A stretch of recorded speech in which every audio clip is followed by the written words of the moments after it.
Ngayon, sa kabila ng tila paghinto ng labanan, patuloy pa rin ang pagpapaigting ng presyon ni Pangulong Donald Trump sa Iran sa pamamagitan ng sunod-sunod na AI-generated na mga posts sa social media. Ibinahagi niya sa Truth Social Network ang mga larawang nagpapakita ng mga puwersa ng US na binobomba ang oil terminal ng Kharg Island sa Iran. Sinamsam ang mga Iranian tanker at sinira ang mga barko ng Iran. Ang mga controversial na post na ito ay lumabas habang tila parehong panig ay sumusunod sa isang di formal na paghinto ng labanan. Iniyulat ng Axios na ang US Military Chief Admiral Brad Cooper, inirerekomenda niyang itigil na ang kampanya ng pambobomba sa paligid ng kipot ng Hormuz dahil hindi na ito epektibong estratehiya ayon sa ulat. Para sa dagdag na pananaw, kasama natin si Jonathan Schanzer, Executive Director ng Foundation for the Defense of Democracies mula Washington. Jonathan, salamat. Nakakatuwa ang AI posts ni Donald Trump. Kapag mukha siyang tagapang-alaga ng mundo, siguraduhing hindi ito post ng influencer at tunay na account ng presidente ang pinagmulan. Ngunit sa kabila nito, ano sa tingin mo ang dahilan ng biglaang paghinto ng kampanya ng militar ng US? Totoo ba, gaya ng ulat, na naabot na ng bombing campaign ang limit nito? Ano opinion mo? Sa tingin ko, maraming dahilan kung bakit tayo titigil. Isa na rito, sa palagay ko, rumagastos tayo ng mga munisyon na mas mahal at mas mahalaga kaysa sa mga tinatamaan natin. Kaya sa tingin ko, yun ang unang problema. Kung kaunti lang naman ang target mo sa kipot ng Hormuz, baka dapat tigilan mo na ang pambobomba doon. Bukod dyan, tingin ko may mas malaking problema sa mga munisyon, ang mga depensibong munisyon. At mas naririnig na natin ito sa media dito sa Estados Unidos.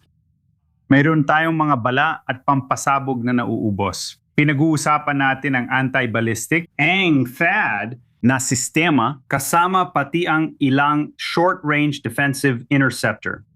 Mahirap at mahal gawin ang mga ito. Pero para sa akin, mas mahalaga at kailangan ng oras gawin ito. Kaya marami na tayong nagamit ng hindi napapalitan. Para sa akin, mas makakabuti tayo kung makakahinto muna at makapaghihintay tayo. Hindi ito magandang sitwasyon para sa US. Industriyang pangdepensa.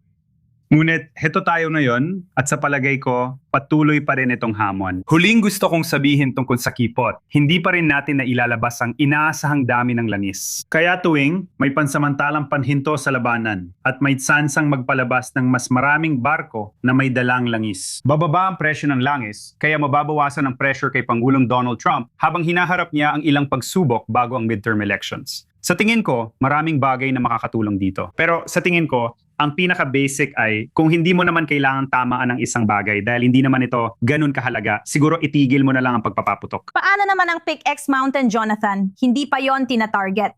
Ano pang nalalaman tungkol sa nangyayari sa ilalim ng lupa sa lugar na yon? At ano ang kailangang gawin para masigurong hindi muling binubuo ng Iran ang kanilang nuclear program sa ngayon? Alam mo, matagal na naming binabantayan ito sa FDD. Masaya kami, natutuwa kaming hayaga na itong pinag-uusapan ngayon. Itong pasilidad ay talagang ginawa para sa ganitong sitwasyon na layuning ilagay ang mga nuclear na pasilidad sa lugar na di maabot ng Estados Unidos. Malinaw, sa Midnight Hammer noong isang taon, maganda ang nagawa natin sa pagsira ng malaking bahagi ng Iranian nuclear program noon. Tinamaan natin ang karagdagang mga target. Ganon din ang ginawa ng mga Israeli sa pinakahuling labanan na nagsimula noong Pebrero 28. Mananatili pa rin itong problema. Anong ibig sabihin nito para sa Estados Unidos ngayon? Tingnan mo, pwede kang magbagsak ng mas marami pang bunker buster, mga Moab na ito. Itong malalaking sandata ay ibinabagsak mula sa B-2 bomber. Maari silang makapinsala kahit ng pasilidad ay dinisenyo para siguraduhin na hindi ito mapipinsala. Pwede kang magpadala ng mga tropa sa lupa na ayaw gawin ni Donald Trump hanggang ngayon. Maaring makapasok doon ng mga Israeli gamit ang kanilang special forces kahit na inaasahan kong magkakaroon ng matinding labanan sa loob at paligid ng pasilidad na ito kung alam ng mga Iranian ang mangyayari. Ang huling bagay na ayaw talakayin ng karamihan pero isa pa ring opsyon na isang tactical na sandatang nuklear. Ngayon, walang nag-uusap o natutuwa dito. Pero iyan talagang dahilan kung bakit ginawa ang mga sandatang ito. kung di mo kayang pasukin ang bagay na nakabaon sa bundok. Kaya gagamitin ang mas mataas na antas ng sandata. Sa palagay ko, malamang na hindi natin kailanman gagamitin ang ganitong klase ng bagay. Napakatindi ng tabu laban dito. May ilan pa tayong ibang mga opsyon. Sa tingin ko, wala namang masyadong kinagigiliwan ang Pangulo, kahit anong sabihin niya sa mga meme. At pinag-uusapan nga natin yan, bukod pa sa nuclear option na binabanggit mo,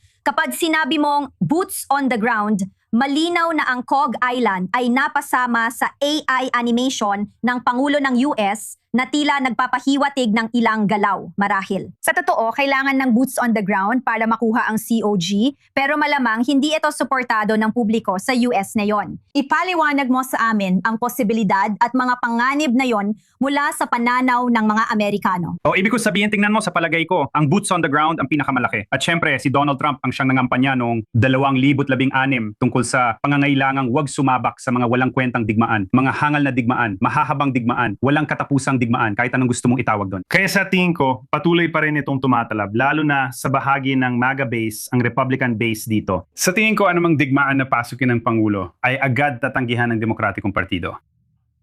Kaya ang meron tayo ngayon ay matitinding pagsubok para sa Pangulo pagdating sa pagpapadala ng mga sundalo sa lupa. Sa palagay ko, natatakot ang pamahalaan ng US na kung pupunta sila sa CARG at sisirain ang mga infrastruktura na mangangahulugan ito na mas maliit na ang industriya ng langis na maaring pagbasihan ng mga mamamayang Iranian sa hinaharap. Hindi ko alam kung mahalaga pa ang mga alalahaning iyon para sa pamahalaan ng US at sa mga nagbabalak ng digmaang ito. Pero baka nauubos na ang pasensya natin at kailangan na ring itigil ang lahat ng produksyon ng langis ng Republikang Islamiko para maputol ang pangunahing pinagkukunan nila ng pera. Sa tingin ko, ito ay makakatulong sa isang banda. Sa kabilang banda, magdudulot ito ng komplikasyon para sa lahat ng Iranian na gustong makinabang sa sektor ng langis. Kung at kapag tuluyang bumagsak ang rehimen, marami kang kailangan gawin. Sigurado akong nasa isip ito ng Pangulo, pero sa tingin ko, iniisip lang niya ngayon paano ako magkakamit ng tagumpay rito sa usapin sa Iran. Ganon din ang maiisip ko kung ako siya. Pinahahalagahan ang iyong pananaw. Salamat. Jonathan Shanzar, live mula Washington. Salamat, Jonathan. Salamat. At ngayon, para sa higit pang talakayan, tinatanggap natin sa studio ang security analyst na si Jonathan Regev at si Jonathan Haranoff. May upda ng Unveiled Inside Iran's Women, Life, Freedom Revolt, dating pandaigdigang tagapagsalita ng Israeli mission sa United Nations. Jonathan at Jonathan, maraming salamat sa inyong dalawa. Isa pang aspeto ng digmaan ang animation at mga bantang AI. Anong masasabi mo, Jonathan, sa narinig natin ngayon? Ano ang kinakailangan para kay Pangulong Donald Trump upang makamit ang isang lehitimong tagumpay sa kanyang pananaw? Masaya kong kasama kayo dito sa studio, Jonathan. Nakikita natin ang bagong dimensyon sa laban kontra Islamic Republic.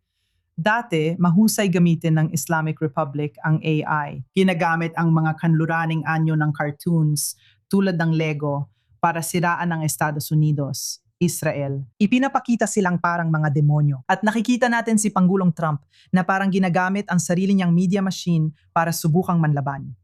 Sumasang-ayon ako sa marami sa sinabi ng naunang Jonathan tungkol kay Pangulong Trump na ayaw niyang magpadala ng mga tropang panlupa. At alam mo, binibigyan ng pagkakataon ng diplomasya na sa tingin ko ay may malaking bisa at kabutihan. Kasabay nito, dapat nating kilalanin ang kaharap natin. Ang Islamic Republic ay bihasa sa diplomasya. Mga negosyador, nakita ko yan araw-araw sa Islamic Republic.